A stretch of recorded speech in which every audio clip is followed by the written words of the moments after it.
हमरा अपन बेटी से 10 मिनट बात करे के बा।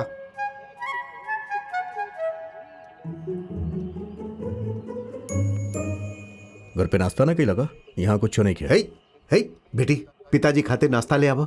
जरूरत नहीं है बेटी। जगन्नाथ जी, ए मोहल्ला में कोनो भी लड़की से आपके बेटा के शादी होके के चाहिए ऐसा सोचले रहनी हम, लेकिन हमार बदकिस्मती देखी, आपन बेटी के हम खुद अपन हाथ से आपके बेटा के सौंप देनी, ऐसा हम सपना में भी ना सोचले रहनी। हम जानत रहनी कि सामने के घर में एगो आवारा लड़का रहेला, लेकिन हमरा का पता रहे कि हमार बेटी एकरा से ही प्यार करेले। हमार कलेजा पर सांप लौट गई।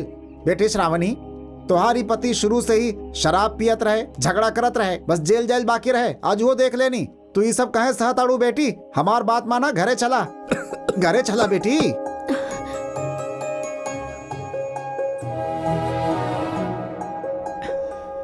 श्रावणी आ गई।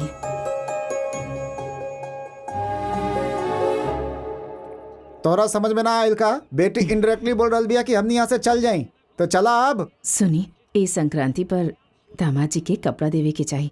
श्रावणी के पैसा दे देब तो एकरा पैसा देव तो पता भाई का करी? सवेरे से लेकर रात तक शराब के दुकान पर बैठल रही, रूही पियत रही। अब देबू का?